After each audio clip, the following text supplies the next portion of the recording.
ତେବେ ନୂଆ ଯୋଡ଼ି ହୋଇଥିବା 1,78,398 ଜଣ ପାଇବେ ପ୍ରଥମ କିସ୍ତି। ତାପରେ ପ୍ରଥମ ଓ ଦ୍ୱିତୀୟ କିସ୍ତିରୁ ବାଦ ପଡ଼ିଥିବା 2,55,000 ସେମାନଙ୍କୁ ମିଳିବ। ତ ପ୍ରକୃତରେ ଏଇ ଯେଉଁ ବାଦ ପଡ଼ିଥିବା 2,55,000 କିଏ ସେମାନଙ୍କୁ ମୁଁ ଆପଣମାନଙ୍କୁ ଜଣେଇବି ଆଜିର ଭିଡ଼ିଓରେ।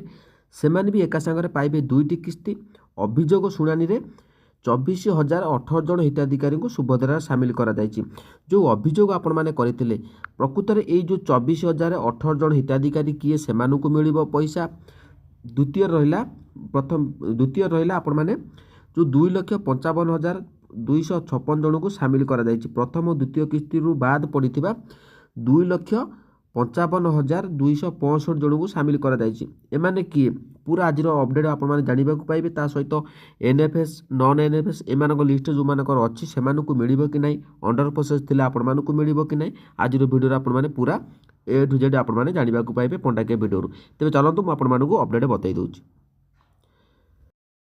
ଦେଖନ୍ତୁ ପ୍ରଥମ ଓ ଦ୍ୱିତୀୟ କିସ୍ତିରୁ ବାଦ ପଡ଼ିଥିବା 2,55,265 ଯେଉଁ ମହିଳାମାନେ ଅଛନ୍ତି ସେମାନେ ପ୍ରକୃତରେ କିଏ, ତ ଆପଣମାନେ କେମିତି ଜାଣିବେ ତ ମିଳିବ କି ନାହିଁ ଯେଉଁମାନେ ବାଦ ପଡ଼ିଯାଇଛନ୍ତି। ତ ଚାଲନ୍ତୁ ମୁଁ ଆପଣମାନଙ୍କୁ ଭିଡ଼ିଓରେ A to Z ବତାଇ ଦେଉଛି। ତ ମନେ ରଖନ୍ତୁ ଭିଡ଼ିଓକୁ ଶେଷ ପର୍ଯ୍ୟନ୍ତ ଦେଖନ୍ତୁ, ପୁରା ଡିଟେଲ୍ସ ଅପଡେଟ୍ ଆପଣମାନେ ପାଇପାରିବେ ପଣ୍ଡାକେ ଭିଡ଼ିଓରୁ। ଅନେକ ଭଉଣୀମାନେ ଉପକୃତ ହୋଇଛନ୍ତି, ତ ଆପଣମାନେ ମଧ୍ୟ ଉପକୃତ ହୋଇଯିବେ।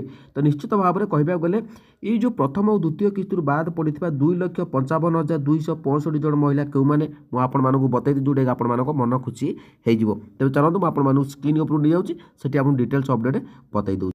ତ ଦେଖନ୍ତୁ ଯେଉଁ ଭଉଣୀମାନେ ମୁଁ ଆପଣମାନଙ୍କୁ କହିଥିଲି 2,55,000 ଯେଉଁ 265 ଜଣ ଭଉଣୀମାନେ ଅଛନ୍ତି ସେମାନେ ପ୍ରଥମ ଦ୍ୱିତୀୟ କିସ୍ତିରୁ ପାଇନଥିଲେ। ତ ଦେଖନ୍ତୁ କାହିଁକି ପାଇନଥିଲେ ସେମାନଙ୍କୁ ଆଜିର ଡେଟ୍ରେ ମିଳିବ କି ନାହିଁ ମୁଁ ଆପଣମାନଙ୍କୁ ବତାଇ ଦେଉଛି। ଦେଖନ୍ତୁ ସର୍ବପ୍ରଥମେ ହେଲା ଏଇଠି ଆପଣମାନଙ୍କର ନାଁ ଆସିଯିବ, ଏଠି ଆପଣମାନଙ୍କର ଆଧାର ନମ୍ବର ଆସିଯିବ। ମନେ ରଖନ୍ତୁ ପିତା ସ୍ୱାମୀଙ୍କ ନାମ ଆସିଯିବ ଏଠି। ତାପରେ ନାମ ଲେଖା ଯେଉଁ SU ନମ୍ବରଟି ରହିଛି ସେଠି ଆପଣମାନଙ୍କର ରେଜିଷ୍ଟ୍ରେସନ ନମ୍ବରଟି ଆସିଯିବ। ଏଠି ଜନ୍ମ ତାରିଖ ଆସିଗଲା। ଏଠି ଆପଣମାନଙ୍କର ବ୍ଲକ ବା ULBS ଥିନା ଆସିଯିବ, ଜିଲ୍ଲା ଆସିଯିବ, ଗ୍ରାମ ପଞ୍ଚାୟତ ବା ୱାର୍ଡ଼ ଆସିଯିବ। ତ ମନେ ରଖନ୍ତୁ ଏଠି ଯେଉଁ ମୁଁ ଆପଣମାନଙ୍କୁ କହିଲି, ତ ଅନେକ ଭଉଣୀମାନେ କ'ଣ କରୁଛନ୍ତି ପ୍ରଥମ ଦ୍ୱିତୀୟ କିସ୍ତି ପାଇସାରିଲା ପରେ ସେମାନେ ଆଧାର କାର୍ଡ଼କୁ ଅପଡ଼େଟ୍ କରିଛନ୍ତି। ଦେନ୍ ସେମାନଙ୍କର ଯେଉଁ ଆଧାର କାର୍ଡ଼କୁ ଅପଡ଼େଟ୍ କରିଲା ପରେ ତ ସେମାନଙ୍କର କ'ଣ ରହିଛି ଏଠି ଯେଉଁ ଆଡ୍ରେସ୍ ଗୁଡ଼ିକ ପ୍ରଥମ କିସ୍ତି ପାଇଗଲେ, ଯେତେବେଳେ ସେକେଣ୍ଡ କିସ୍ତି ଆସିଲା ତ ତାଙ୍କର ଆଡ୍ରେସ୍ ଅପଡ଼େଟ୍ କରିଦେଇଛନ୍ତି। ଅପଡ଼େଟ୍ କରିଦେଲା ପରେ ଏଠି ସବୁ ଆଉ ତାଳମେଳ କିଛି ଖାଇଲାନି। ଏଠି ଆପଣମାନଙ୍କର ପିତାଙ୍କ ନାମ ସ୍ୱାମୀଙ୍କ ନାମ ଯାହା ଥିଲା ଏଠି ଆପଣମାନଙ୍କର ଦେଖନ୍ତୁ, ଯଦି ଏଠି ଜିଲ୍ଲା ଆପଣମାନେ ରହିଛନ୍ତି ଖୋର୍ଦ୍ଧାରେ, ଆପଣମାନେ ବାପଘର ଥିଲା ଖୋର୍ଦ୍ଧାରେ ଅଛନ୍ତି, କିନ୍ତୁ ଆପଣମାନେ ଯେହେତୁ ଆଡ୍ରେସ୍ ଅପଡ଼େଟ୍ କରିଛନ୍ତି ତ ଆଡ୍ରେସ୍ ଗୁଡ଼ିକ ସବୁ ଚେଞ୍ଜ କରିଛନ୍ତି। ତ ଯଦି କଟକ ହେଇଗଲା ତ ଏଠି ଆପଣମାନଙ୍କର କ'ଣ ହେଲା ନା ଭେରିଫିକେସନ୍ ଆପଣମାନଙ୍କର ଆସିଲା ନାହିଁ। ତ ଦେଖନ୍ତୁ ଜଣେ ହିତାଧିକାରୀ ଯଦି ଏଇ ଆଡ୍ରେସ୍ରେ ଆପଣମାନେ କିସ୍ତି ପାଇଲେ ତ ଏଇ ଆଡ୍ରେସ୍ରେ କିସ୍ତି ପାଇଲେ, ଏଇ ଆଡ୍ରେସ୍ରେ କିସ୍ତି ପାଇଗଲେ, ପରବର୍ତ୍ତୀ ଯେତେବେଳେ କିସ୍ତି ଆସିଲା ତ ସେତେବେଳେ ଆପଣମାନଙ୍କର ଭେରିଫିକେସନ୍ ହେବ। ଯେହେତୁ ଅଧୁଣିଆ ଭାବରେ ତ ପଇସା ଆସିବନି ତ ପୁଣି ଭେରିଫିକେସନ୍ ହେଲା। ଯେତେବେଳେ ଭେରିଫିକେସନ୍ ହେଲା AI ମାଧ୍ୟମରେ ତ ଆପଣମାନଙ୍କର ଡାଟା ତାଳ ଖାଇଲାନି। ତ ପ୍ରଥମ କିସ୍ତି ପାଇଥିଲେ ଏଇ ଖୋର୍ଦ୍ଧା ଜିଲ୍ଲାରୁ, ସେକେଣ୍ଡ କିସ୍ତି ଆପଣମାନେ ଯେତେବେଳେ ଚେକିଂ ହେଲା ସେତେବେଳେ ଆପଣମାନଙ୍କର କ'ଣ କଲା ନା କ'ଣ ହେଲା ନା ଆପଣମାନଙ୍କର ନା କଟକ ଆସିଗଲା। ତ ସେଇଥିରେ AI ଆପଣମାନଙ୍କର ଭେରିଫିକେସନ୍ କଲାନି, ତ ସେଥିପାଇଁ ଆପଣମାନଙ୍କର ପଇସା ରହିଗଲା। ତ ବୁଝିପାରୁଛନ୍ତି କି ନାହିଁ, ପଇସା ଆସିଲାନି। ଦେନ୍ ଆପଣମାନେ କ'ଣ କଲେ ନା ଅଭିଯୋଗ କଲେ। ଦେଖନ୍ତୁ ଅଭିଯୋଗ କରିଛନ୍ତି, ମୁଁ ଆପଣମାନଙ୍କୁ ପୁରା A to Z ବତାଇ ଦେଉଛି। କେହି ବି ବା ଯେଉଁମାନଙ୍କର ଡାଉଟ୍ ରହୁଛି ସବୁ ମୋତେ ମିଳିବ କି ନାହିଁ ମୁଁ ଆପଣମାନଙ୍କୁ କହିଦେଉଛି। ଇଏ ଗୋଟେ ଗଲା ପ୍ରଥମ। ଦ୍ୱିତୀୟରେ କ'ଣ ରହିଛି ଆପଣମାନଙ୍କୁ ବତାଇ ଦେଉଛି। ତ ଦ୍ୱିତୀୟ ପ୍ରୋବ୍ଲେମଟି କ'ଣ ଥିଲା ନା ଆପଣମାନେ ଦେଖନ୍ତୁ ଆପଣମାନଙ୍କର ଆକାଉଣ୍ଟ ଯେଉଁ DBT ମାଧ୍ୟମରେ ପଇସା ଆସିବ, ଦେଖନ୍ତୁ ମୁଁ ଆପଣମାନଙ୍କୁ ବତାଇ ଦେଉଛି। ତ DBT ବି ଗୋଟେ ବ୍ୟାଙ୍କକୁ ଆପଣମାନଙ୍କର ପଇସା ପାଇଗଲେ, ତ ଗୋଟେ କିସ୍ତି ପାଇସାରିଲା ପରେ ଆପଣମାନେ କ'ଣ କଲେ ନା ପୁନର୍ବାର DBT ଆକାଉଣ୍ଟରୁ DBT ଆପଣମାନେ ଚେଞ୍ଜ କରିଛନ୍ତି।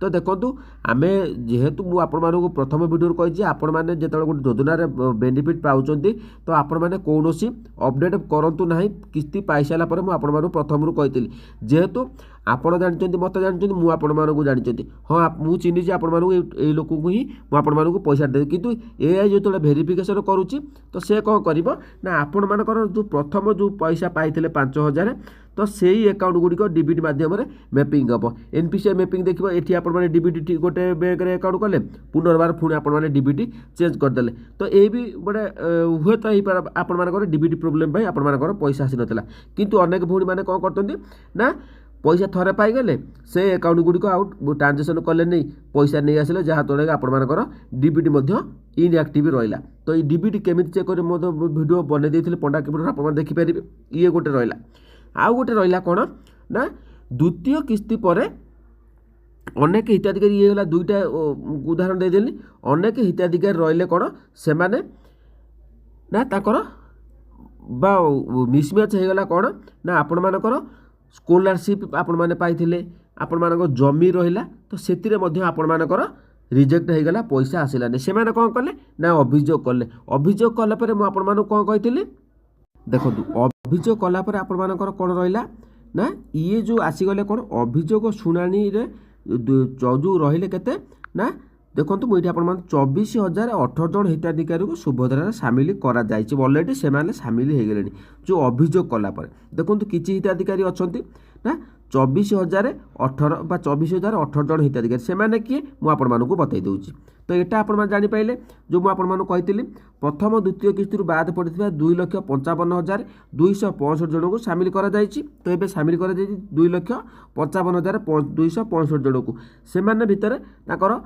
ଆଧାର କାର୍ଡ଼କୁ ଅପଡ଼େଟ୍ କରିନଥିଲେ ସେମାନେ ମଧ୍ୟ ଭେରିଫିକେସନ୍ କରିନଥିଲେ ଯେଉଁଟାକି ଆପଣମାନଙ୍କର ଡକୁମେଣ୍ଟ ମଧ୍ୟ ଭେରିଫିକେସନ୍ କରିନାହାନ୍ତି ଯେଉଁଟା ଫିଜିକାଲି ଭେରିଫିକେସନ୍ ହେବା କଥା ଅଙ୍ଗନବାଡ଼ି କେନ୍ଦ୍ରରେ କିଛି ମ୍ୟୁନିସିପାଲିଟି କେନ୍ଦ୍ରରେ ମଧ୍ୟ ସେମାନଙ୍କର ହେଇନଥିଲା ସେମାନେ ପୁନର୍ବାର ଏଥର କରିଛନ୍ତି ତ ସେମାନଙ୍କୁ ମିଶାଇ କେତେ ହେଲେ ନା 2,55,265 ଜଣ ସାମିଲ କରାଯାଇଛି ତ ବୁଝିପାରିଲେ ତାପରେ ଆମେ ଯିବା ମୁଁ ଆପଣମାନଙ୍କୁ କହିଥିଲି ଏଇ ଯେଉଁ 24,018 ଜଣ ହିତାଧିକାରୀ ସେମାନେ ଅଭିଯୋଗ କରିଥିଲେ କେଉଁ ଅଭିଯୋଗ କରିଥିଲେ ଯେଉଁ ଭଉଣୀମାନେ ତ କେଉଁ ଅଭିଯୋଗ କରିଥିଲେ ଆପଣମାନଙ୍କୁ ଏଥର ସାମିଲ କରାଯାଇଛି 24,018 ଜଣ ହିତାଧିକାରୀଙ୍କୁ ତାଙ୍କୁ ମଧ୍ୟ ମୁଁ ଆପଣମାନଙ୍କୁ ଅପଡ଼େଟ୍ ବତାଇ ଦେଉଛି ଯେଉଁ 24,000 ଯେଉଁ ରହିଥିଲେ ସେମାନଙ୍କୁ କ'ଣ ସାମିଲ କରାଯାଇଛି ନା କେଉଁମାନେ ନା ସେମାନଙ୍କର ଦେଖନ୍ତୁ ଏଇଠି ଆପଣମାନଙ୍କର ଜମିରେ ଆପଣମାନଙ୍କର 5 ଏକର ଥିଲା ମୋର ଭୁଲରେ 5 ଏକର ଜମି ହେଇଯାଇଛି ସେମାନେ ଅଭିଯୋଗ କରିଥିଲେ 8/2 ଆପଣମାନେ ଦେଖିପାରୁଥିବେ ଏଠି 8/2/2025ରେ ଦେନ୍ ତାପରେ ତାଙ୍କର ମୋର ଭୁଲରେ 5 ଏକର ଜମି ହୋଇଥିଲା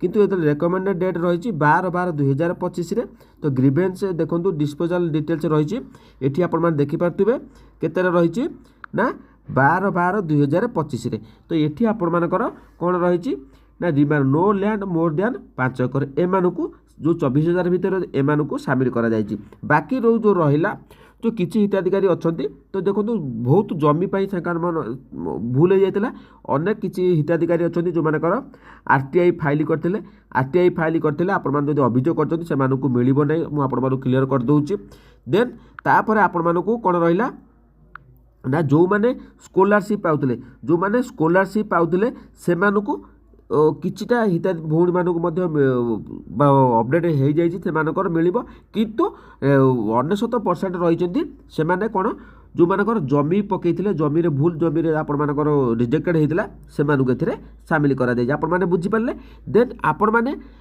बर्तमान समय जो मैंने नुआ हिताधिकारी रही नुआ हिताधिकारी मिल कि ना से चेक कर प्रोसेस बतई दूसरी देखो जो नुआ जोड़ी होता 1,78,398 जन रे प्रथम किस्ती पाइबे 5,000 टंका लेखा पाइबे से कौन ना से डीबीटी बर्तमान चेक करूँ डीबीटी केमिति चेक करेंगे मोर वीडियो डिस्क्रिप्शन अच्छी आपण देखिपारे नुआ जोड़ी होता 1,78,398 जन पाइबे प्रथम किस्ती से डीबीटी चेक करूँ तो से कौन करेंगे ना आधार मैप स्टाटस आपण मैंने चेक करूँ आपण मानकर एनाबेल फॉर डीबीटी अच्छी कि नहीं बैंक नेम आपण मान शो करथिबो जदि आपण मानकर देखंतु आपण मानकर एठी आपण मानकर मैपिंग स्टाटस रही कौन एनाबेल फॉर डीबीटी तो ये जदि आपण मानकर एनाबेल फॉर डीबीटी लिखुची तेज आपण मानक ही 100% ସୁଭଦ୍ରା ଯୋଜନାର ଯେଉଁ ନୂଆ ହିତାଧିକାରୀ ରହିଛନ୍ତି ସେମାନଙ୍କୁ ମିଳିବ।